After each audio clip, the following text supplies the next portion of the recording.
Welcome back to the podcast. I'm so excited that we've got a wonderful guest coming today. So, Wendy S Meadows is with us. And if you don't know her, you're going to read her book, Sparkle and Grit. Love this. I'm almost through it. So, I'm like three-fourths of the way through. All great stuff. Welcome to your Profitable Law Firm podcast. I'm Kelly Brubaker, your dedicated host, passionate about empowering law firm owners. Let's dive into the hidden strategies that lead to overflowing profits, scaled growth, and thriving lives. This is where overwhelm transforms into confidence, enabling you to create and enjoy your dream firm and your dream life. Wendy, before we even jump into anything, can you just give us a quick background about yourself? Sure. I am first and foremost a family law attorney, and I've been a family law attorney for 20 years, which is bananas to say. And I've been solo for 7 of those years. I went solo in 2018. Yeah. So solo for a little over 7.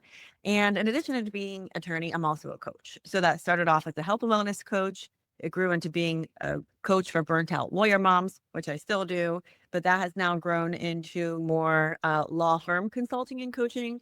So whether that's I help somebody go solo soup to nuts and like hold their hand through the whole process, or consulting, typically in small family law firms, they either need me to come in and coach an associate or come in and coach the partners or help with like partnership agreements and that sort of thing. Not like the contract stuff, but more like, how are we actually going to run our practice like on a day-to-day basis, and like what are our short and long-term goals and that sort of thing. So it's grown that way. So long story short, family law attorney, no longer litigate, I just mediate and do alternative dispute resolution because litigation I put away so I could have time to coach. So that's it. I understand that. Absolutely. So that's awesome. And so today we want to talk about going solo because I just know from my personal experience, I had never, ever. So I've owned my accounting firm for 20 years, never considered. I started my career out of college in Big Four accounting, wanted to be the managing office partner. And so corner office, nice big office and all that. And I was in public accounting for about 10 years when I'm like, what the heck am I doing? Right. I was miserable, like crying every day. It was so bad. But then left and went into industry. I worked, I was a CFO of a bank and miserable because the CEO I worked for was just miserable and just made everybody around him miserable. So like, what am I doing? And so literally just woke up one day and said, I think I need to be my own boss. I had no clue. I was single. I had no kids. I had a dog and a cat.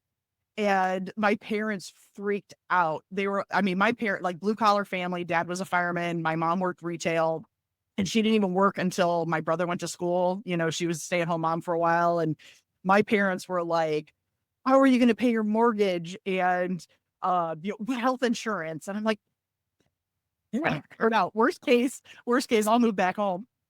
They're like, no, you're not. That's like the fallback plan, right? Mm-hmm. That's what it was. I'm like, that's a fallback plan. And they were like, well, you'd have to get rid of the dog and the cat. And I'm like, well, that's not going to happen. So I better figure this out. And so, I literally just didn't, my plan B was, well, I have a home equity loan and it has like $50,000 and there's nothing drawn. Like it had a big limit. I'll be fine. And I did. It turned out to be fine. Like in hindsight, I was a dumbass. Like it was really bad. We're here and you're here now. And you wouldn't be here now if you weren't. Trust me. Right. Well, I've had very, very, very trying moments. So, but it's amazing. Like I'm reading your book and I'm like, oh my God, I so need this. But so we're definitely get to your book, but let's talk about going solo because you have great ideas. And so mostly by time I talk to people, so I work with law firms, but by time I talk to them, they've already been in business. Like it's already been, whether that's 6 months, a year, 5 years, whatever, but it's not the decision. Like I don't talk to people before they make that decision, but I know we have people who are listeners on this podcast who are 1 foot out the door, hate my firm I'm at, but so let's talk about, so where did we start with just through the considerations of going solo? Yeah. So first of all, this big secret scary thing, right? And people don't talk about it so much because they're afraid of, the chatter, because lawyers are the biggest gossipers ever, right? Because our job is to know everything about everybody, and like people are talking about everybody all the time. So, and the people you are the closest to in business are the people you usually do business with, right? So it's this huge secret thing. At least I know when I started thinking about going solo, and I made the decision very quickly as well. I for real made the decision June 2018. I went, so I'm like, this is what's happening. My doors were open by August 13th, which is crazy. It was like that quick. It had been on my Yeah. heart years, but it didn't really become on my heart until like, spring of 2018. But when I finally made the decision, it happened very, very quickly. But again, it's like you feel very deceptive as it's happening, right? And it's this really weird thing. And like a good sign for someone who's listening, because this was my sign for so long, and I should have listened, is when we talked about ordering new letterhead, or we talked about ordering business cards. And I was like, oh my God, we're going to order business cards. And the business cards, they came in boxes that, people can't see, but Right. small, right? And every time we ordered business cards, and it's so funny because it's like $100. But every time we order business cards, I'm like, oh my God, this means I have to stay here until the business cards are gone. Like that's what I thought. Or I have to stay here until like we get through this thing that we're signing up on. And that should have been a sign right there that I was freaking out every time we were ordering business cards, right? So like that should have been a sign in my body and heart and mind, like, Wendy, dig deeper here, like stop just putting it on a shelf. Because I think we do that so often, like, because we're so freaking busy, like, right? We're an attorney, like you talk to most Exactly. like, Yeah. you don't have time to think about this other stuff. Like you get to work, you work, go home, clap. Like, Yeah. it's hard to give yourself the Yeah. time. But the considerations for me that went to it is I tell people every consideration under the sun. It was, I was the managing partner at the time, so I had a very keen awareness on our Clio and our metrics and what I was billing and what I was bringing to the firm and everybody else, and like that, all of that. And so I was running like the special report just like for myself every month. So I knew like I was bringing most of the money in. I was working most of the hours. Now I had another colleague who was very, very close to me, so I don't want to like disparage him. But overall, like, and I was doing all the like the managing partner stuff. Like I was running bills I was in charge of QuickBooks. Like I freaking love QuickBooks, but like I was in charge of all those things. I'm like, I don't get it. Like if I could just do this by myself, just for me, like why am I not doing that? And then so like it was the money, it was time and like time flexibility. It was also when I went solo. Let's see. So again, it's 2018. So my kids were, oh gosh, how old were they? Why can't I do math right now? 5. No, they were like 4 and Same. Well, get the fingers out. 2018. Out that out. Yeah, they were like 4 and 6 at the time. Yeah. And my schedule was weird, because it had to be. And it was like I would work from home on Mondays or not at all. Like Fridays I'd have to leave early. Other days I would leave early. And or I'd have a doctor's appointment, a dentist appointment, this thing. So it looked like I wasn't in the office, but like I was more than carrying my weight. But I was sick and tired of the eye rolls, right? So it was the money. I was sick and tired of the eye rolls. There were certain things I wanted to do for the firm I was never allowed to do. Like I wanted to close the firm between Christmas and New Year's and pay everybody. I got crap every single time I said I wanted to do that, so like silly stuff. And then for like the players in the firm, we were close for a long time, and we were friends for a long time, and we were family for a long time, and we were like super tight. And then we weren't. And I don't remember why anymore. I don't remember all the different things to get us there, but like weren't. And it was not a good work environment. So I'm like, why am I still? So those were all the considerations that went into it. So like some financial, some time, and some just like, I felt like I couldn't breathe, and I felt like itchy every time before I walk in the door. Oh, and I totally feel that. And I had a similar, so again, I never wanted to be my own, I didn't want to own a business. I didn't come up in that environment. I didn't know anybody who owned a business. I didn't know what I was doing, but I had the same, exactly what you described. I would just feel sick going to the office every day. And for me, it wasn't the money or the money potential. It was which is funny because I'm a CPA. So I talk about money all the time. I wasn't even thinking that part. It was about the time. I had a boss where if I came in, so work hours were 8 to 5. And if I in at 8:01, my boss would be at my desk and be like, dude, it's 8:01. And I'm like, it's 8:01. He's like, yeah, where have you been? I'm like, it's a minute. And I get this, like, you're being crazy. And I said, okay, but I worked last night until 6:30. Right. Right. You Right. another hour and a half. What, like, who cares about 1 minute? And so that really weighed on me. And I just couldn't do it anymore. And the same thing, like, not so much with business cards, but like, because I was internal, so it didn't matter as much with the business cards, but projects. So I worked for two different banks, and the one that I worked for last, it was all projects. I did whatever the CFO and the controller, they couldn't do during a normal day. Kelly, come do this. I need this. Like, I just can't handle it. I don't have time. You go do it. And to where I'm like, I cannot do one more project because that's, another 4 or 5 weeks that I'm stuck here. And went to lunch one day, and I looked at, so like my best friend from work, my work bestie, and she was the director of tax. And I'm like, what if I'm not here anymore? She's like, what are you talking about? Like, don't worry, nothing crazy. Right. So I ended up, I'm like, I don't even know what to do. So I went home, went to the library, checked out every book, like the How to Start a Business for Dummies, the whole dummy series.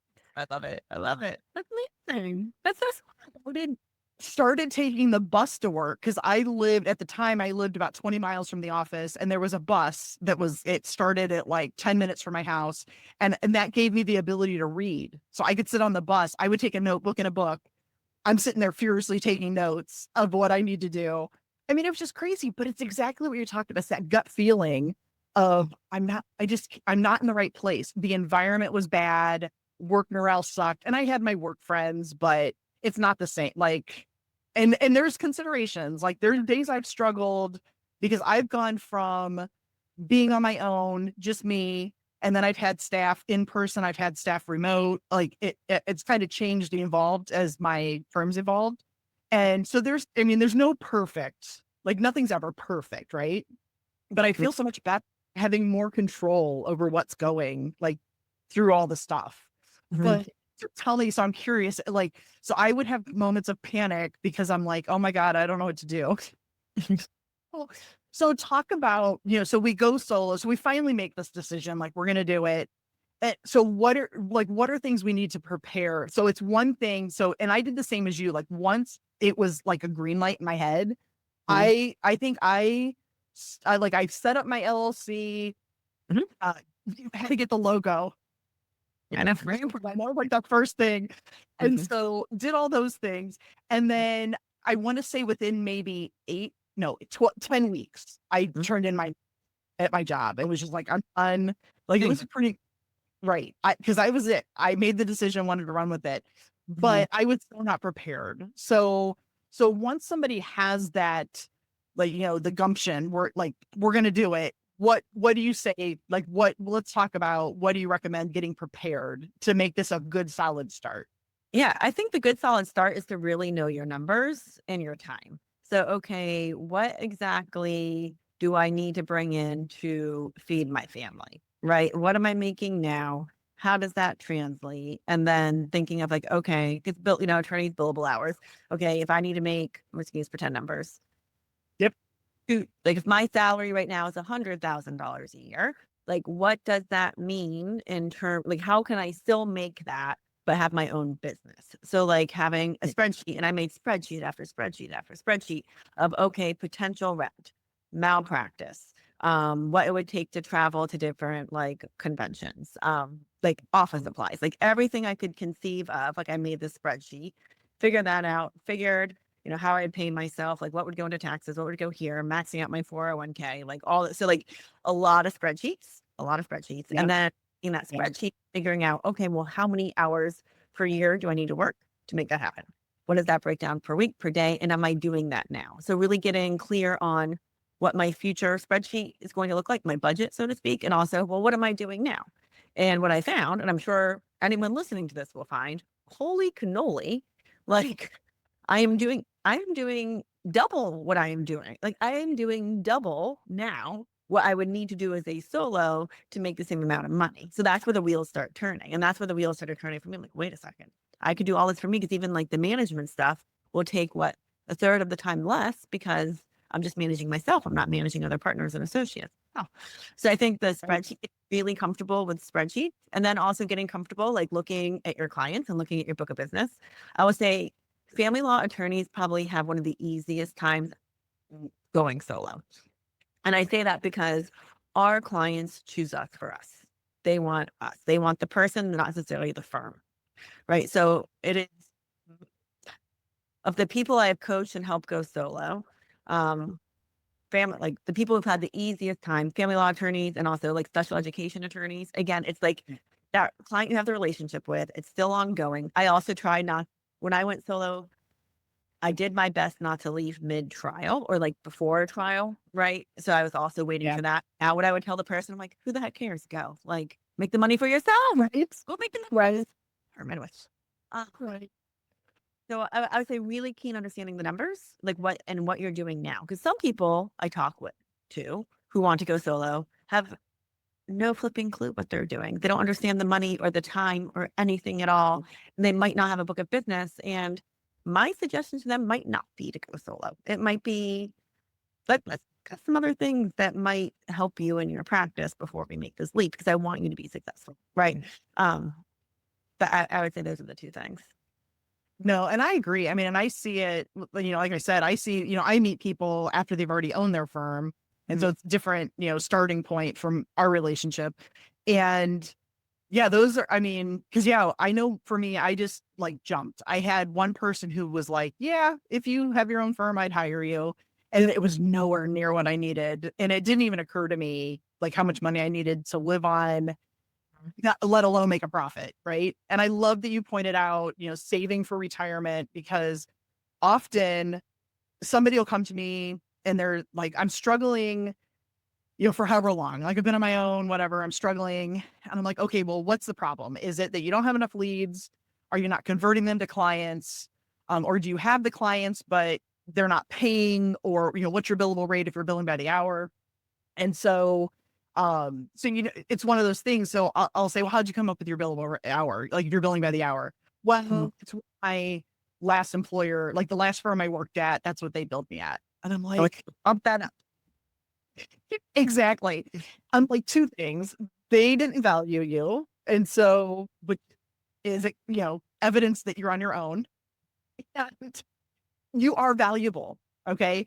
But I'm also going to tell you that you may only have 1 or 2 hours that are billable in an entire day. You're still going to work 8 to 10 hours. But if only 1 or 2 hours are billable, that means that billable time, you need to pay your malpractice, your, my case or Clio, your Office 365, your whatever office supplies, if you have rent, an admin, like all those malpractice, all the things, right? Your Westlaw or LexisNexis and all that. And you have to think through all that so that you're billing enough. And I'm telling you, the market will bear. If you're good, they'll pay it. So like, we just need to figure that out. Right. So, but I love that you bring that up, because that's, I mean, to be better prepared, just put you on better ground, because it's very hard. If you start a firm and you're in the hole to start, it's just so hard to like get out of the debt. And you've already started, like, as a lawyer, like I'm fortunate enough as a CPA, I got my license before there was a 150-hour rule to sit for the CPA exam. So I just had my bachelor's. Right after I took the CPA, they changed it to a 150-hour requirement. So everybody has to have a master's. Although now in the last year, there's certain states are starting to get rid of that, but because we have a shortage, like, surprise. But with lawyers, you had to go to law school. You have all that debt. So you've already done, like, where you took on all the debt to get through law school and then being a career, and then to start a firm, you don't want to dig back in a hole, So whatever you can do to get yourself on the right path, it needs a solid foundation, right? So I agree. no, so I love all this. Is all good. And comfort too. Like, to me, I find comfort in numbers. I think people are so afraid of numbers because they're afraid the numbers are going to be mean to them or bad or scary. And that's why I love doing like this worksheet with them. I do it, and they're like, every time they're like, that can't be right. It is. Like, it can't be. I'm like, trust me. This is how I've been running my firm now for 7 years, and I've helped other people run their firm. Everyone who I've worked with has given themselves a raise. Everyone who I've worked with has maxed out their 401k. Like, it's like when you chop off or chop off, whatever, so much Yeah. of the overhead that you don't need. And Yes. also, I find the person who wants to be, go solo, like they'll be more creative and they might be more willing to adopt AI. AI, not like the scary AI that's going to hallucinate, but like Right. AI helpful in our Right. practice, right? Uh, Yeah. I find those are the people who are going to be successful. So I think the numbers for me, like to your listeners, like, let's not be scared of them, but like, if once we look at them and know them, we're like, oh, like, let's let them empower us and Right. stand. Yeah. Yeah. And I'll talk a lot and say, I mean, I'm a numbers person, right? So, to me, numbers don't lie. Although recently had to revise that a little bit. Accurate numbers don't lie. Because I realized I was working with somebody and I'm like, I don't think these numbers are right. And they're like, no, it is. And I'm like, no, garbage in, garbage out. If you have yucky numbers, you're going to get bad answers. So, so accurate numbers don't lie, but it comes down to what gets measured gets done. So yes, it's scary. And I look at my own metrics and there's ones I'm not happy with. I mean, but it gives me something to focus on and just know that that's going to help me. Like if I can fix that, but the numbers are my guide. Like that's going to help me improve. And improve's kind of a weird word, I guess, because I have some clients who are like, I'm good with the status quo, but I need to be more profitable. Like I don't want more clients, I don't want more staff. I like how things are, but I feel like I'm spending too much. I don't take home enough. So like everybody has a different perfect firm. And Right. that's what I want you to have. Like whatever your business is, that's what I want it to be for you. Whatever you want it to be. I And it, know, I mean, I started off doing like anything for anybody and I was miserable. And it took me once I kind of niched and said, okay, I'll do this, but not that. I feel so much better. I'm happy to come to work every day. that's awesome. Yeah. And Mhm. we were talking, okay, like what else besides the numbers? Like what else do I think is important? I think it's important to Yeah. get feedback from past clients. So I guess that would be hard if like you're working Oh, like in yeah. what I did is like I was representing two men who I respected a bunch. Either I was just finished with their case or yeah, I think I had just finished both their cases. But they were business owners, they were both solopreneurs. I respected them. I liked working with them, and I knew they'd be good referral sources. So I took them each out for drinks. I'm like, hey, and you go out for drinks? Like, cool, cool. And I remember each conversation vividly, and I said, hey, I'm thinking of doing this. I would like to know your insight. Do you think it's a good idea? And would you have still hired me? Like, would you hire me like if you had to do it over again, me by myself? And both of them were emphatically yes. So that gave me, I had courage, but it gave me like a little bit more confidence and courage, I think, Yeah. to do it. Also let them know, hey, you're a trusted person. And both of them have referred me work since, right? And I'm still on good terms. I still see them both like relatively regularly as you can in this day and age, Um, Right. Right. that was helpful, because I talk to people in my community, in the lawyer community, like other fellow solos, like, yeah, yeah, do it, do it. But I wanted to know from like my client base, um, what did they think of it? Right. And that did two things. I think it positioned me with them like, oh, I should think of Wendy. And also it made me feel good. Like I said, like, okay. Right. No, that's awesome. So Mhm. is there anything else that you want to offer as tips about going solo? Yeah. Because we've talked Like, about a lot and I want to talk about your book. eh, uh, like you can talk about yourself as a lawyer now on social media, and it doesn't have to tie to your firm. So if you're a family law, whatever kind of lawyer you are, your social media should know about it, right? It like Okay. weave it in somewhere. You don't have to say, I got the best verdict ever. Like you don't have to be like braggy or anything about that, but just be on social media regularly, whatever venue you choose, LinkedIn, Instagram, Facebook, and let it be known that you're a lawyer and somehow it doesn't have to like pop up all the time. Because then when you're in front of people and people are scrolling, etc., your name is in their brain. Ha, that's a good saying. Your name is in their brain. Your name is in their brain, and they're gonna think of you more. Like they're gonna think you're gonna be top of mind. So like, oh, I need a mediator. Oh, I saw Wendy working out this morning on Instagram. So like I'm top of mind just because they see me all the darn time. And I'm not like, I'm a lawyer, hire me. It's just like Yeah. right. And I noticed that again, it was so weird this is before people knew Facebook was like a good place for business. And I wish Yeah. I had really realized this too. But we were talking about before, like doing Facebook Lives. I was doing Facebook Yeah. Lives back in 2016. And because I was in everybody's faces all the time, slowly but surely, I got all these like random referrals for family law, right? And I was talking about health and wellness, but I was getting Yeah. people. And I would tell people, hey, yeah, just like be present on social media. I wish I Yeah. like done this years ago. say that too. Like, you don't have to talk about your just like just be a person. No one can Yeah. take away your person from you, right? So like be a person and be Right. present. Yeah, and that's just it. I mean, we were talking earlier. Yeah, know, like, and trust. I mean, it's a real thing. People hire who they know, like, and trust. Yep. So being on the social media and being authentic and showing that you're a person just helps people to get to know you, and then they like you, and then when they need you, they're like, okay, you're the one. So, well, this is all good. So let's just shift gears a little bit because I want to talk about your book. So, so your team was kind enough to send me your book. So it's called Sparkle and Grit. Mhm. um, so many things, like, I'm reading through it, I'm like, God, I wish I knew that 20 years ago. Mm.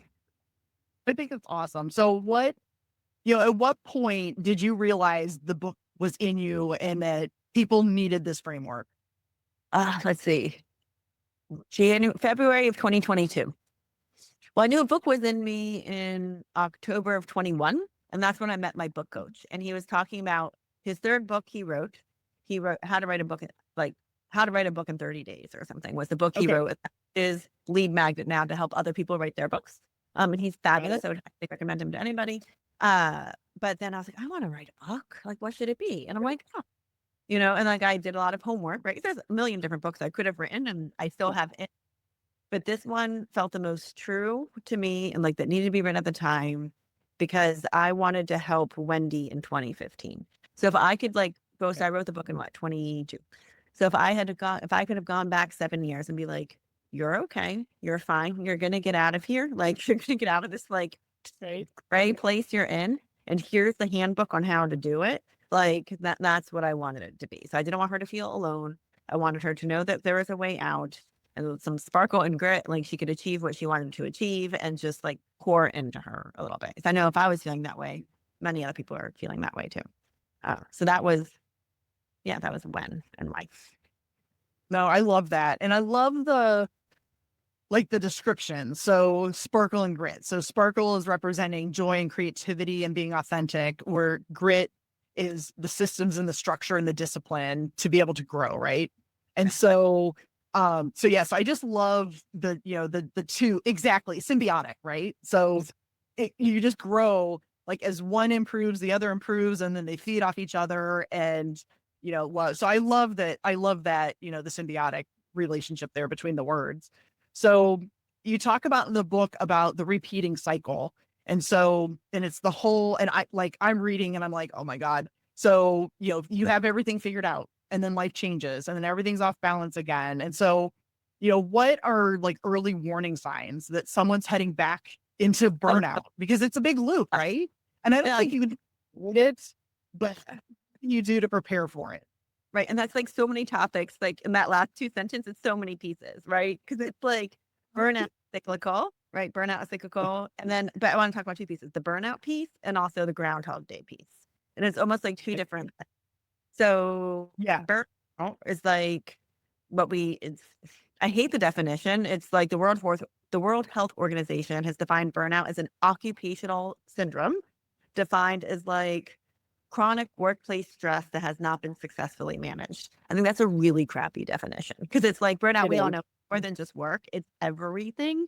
And it's not that you haven't successfully managed it. It's just like we need to come up with a different plan and system to deal with it. And like I don't like I don't like the definition at all. But like how I can tell when I'm burnt out, the dumbest thing is like when I start walking into things. Like that's when I can tell something. Oh, Like if like my hips catch like the counter or like the wall, or if yeah. I'm in the kitchen, I just start dropping stuff. I'm like, what's happening? I'm like, okay. Like that's my body literally telling me like something's off kilter, things aren't going great. If I'm snappy, if I'm reaching for wine too fast, like I really need to like if It's I walk into the house, I'm like, I need a glass of wine now. Like, okay, something, yeah. right? Yeah. Um, and the brain fog and I'm just like bleh. Like those are all signs of burnout, right? And like just Yeah. fatigue and right. But it's like the weird signs I notice first, like walking into things and dropping things. Um and then with regard to and then we'll talk about how to break it. The answer is the same of both kind of.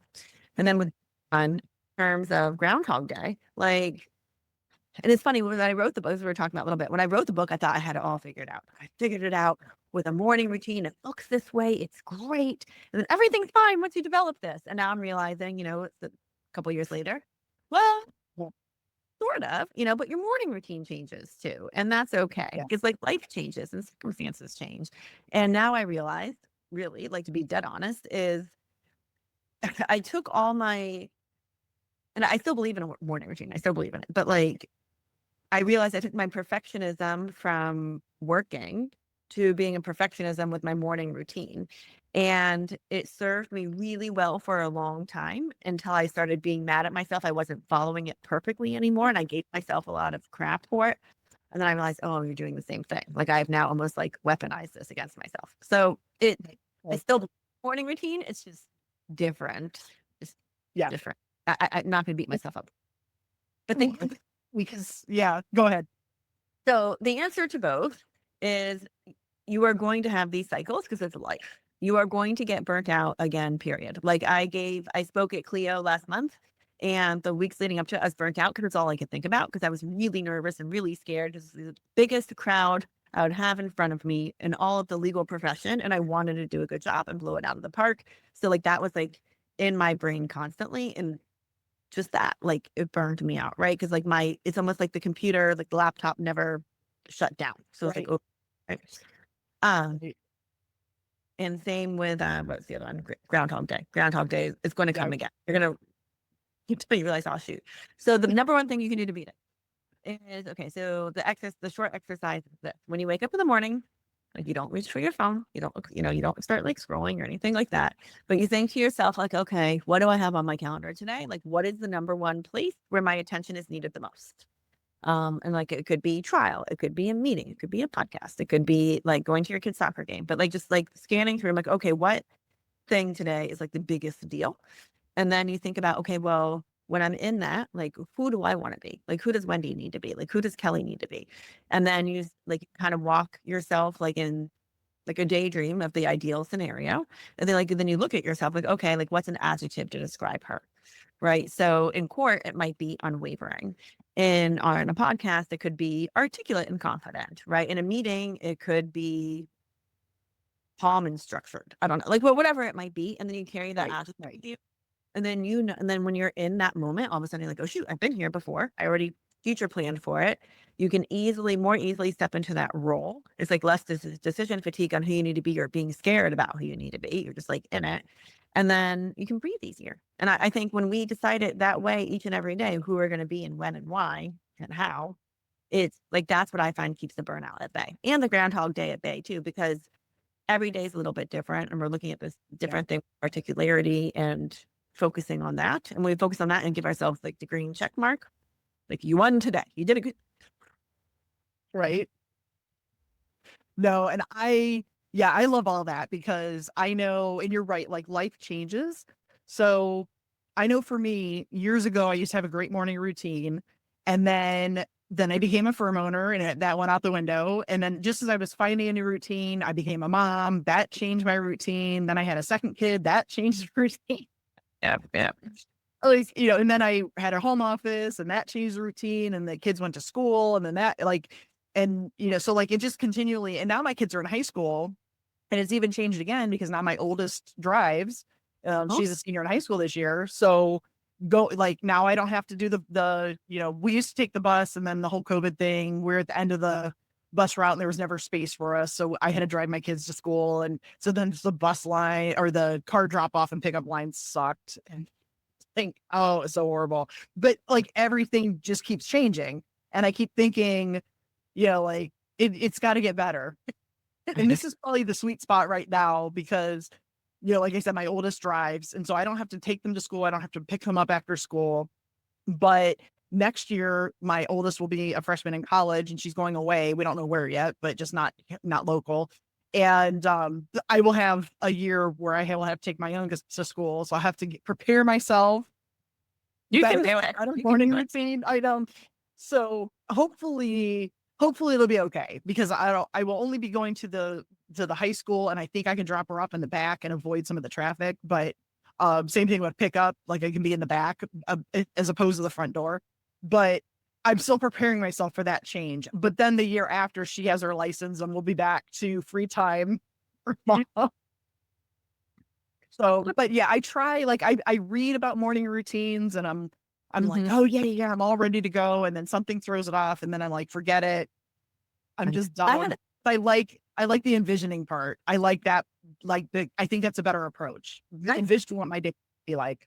And it's the most important part. It's like that. And it's also like the night before, you're really on top of it the night before, looking like I'm already thinking about my day tomorrow, right? Like, okay, so what do I have on tap tomorrow? Like tomorrow, I know I have, oh my gosh, my assistant's lovely, but she booked me 2 2-hour mediations back to back. Before that, I have a coaching call. So I have a coaching call from 12 to 1, a mediation from 1 to 3, and a mediation from 3 to 5. I'm like, oh my God. But that means, like, and I'm like going out to dinner tonight. And we usually go to this like really fun like dive bar. And I'm like, I can't go to the dive bar tonight. Like I will die. Like I can't do that. Right. Like, so morning routine also starts by, okay, the day before, what do I have on tap tomorrow? Who do I need to be? Well, tomorrow I need to be a really good mediator and like help people like resolve their family law dispute. I can't be tired and wanting to take a nap. Right. So like, I think the morning, as we get older and as our kids also, as we get older, there's less time for the morning routine because we have to get kids out the door sooner. Right. Yeah. So and the kids just need different things from us. Like they're more self-sufficient, but then there's more of the random last minute things that we didn't plan for. Yeah. Yeah. Like learning not to beat yourself up because it changes. Right. Like, yeah. Yeah. Fun. No, I love all this. So we've had this great conversation. So I know we were talking before we started the podcast about we want to be able to share. You have stuff to share with the audience. And so can you talk about that? And we'll make sure that we include a link in the show notes so that you can grab. So do you want to talk about it? Perfect. I think I'm going to give you 2 links. I think I'm going to give you 2. So one is awesome. Yeah, like why not? So one will be if like that budget we talked about before, it's not the big crazy budget. We can talk if people want to see the big crazy budget, but this is more like the simple quick start where you just need to put in like the number you want to make, like what do you want your salary to be, etc. And I've done the rest of the math for you. So it tells you theoretically, okay, this is what you need to bring in. And this is how many hours per year you need to work and what that boils down to in terms of month, week, day, etc. Depending on how you want, how much vacation you want, whatever. So I have the whole equation. Happy to provide that to your people. And I'll give you the link for that. The other one is like we're talking about the morning routine and how to, I call it pause time, like that when I take that couple minutes to myself each morning, decide who I want to be that day. I have the pause time playbook. So if you have a listener and they're like, I don't want to go solo, but I kind of like this morning routine thing, pause time playbook. If you have a listener who's like, I really want to go solo, but I'm scared of the numbers. Wendy, I really just have to put in like 1 or 2 numbers. Yes, cool. Then that will be great for you. The quick start calculator. No, that's awesome. I love both of those resources. I won't need the number part because now I know mine, but the pause time, I'm all on board for that. So yeah, I love that. So Wendy, thank you so much. I've had such a wonderful time this afternoon talking with you, and like this has been valuable information. So I just want to thank you for being here, and just your time has been very valuable. So I'm sure that everybody that's listening took notes or will replay it. Beautiful more notes. So, thank you. Thanks very much for being here. Yeah, thank you. Thank you for having me. Hey, before you go, grab my new book, Plugging the Leaks, 10 Ways Lawyers Waste Money and Simple Fixes. It's a quick read, plain English, packed with checklists, templates, the 7 to 60-day collections escalator, and the Core 4 dashboard. So you can keep more of every dollar you earn.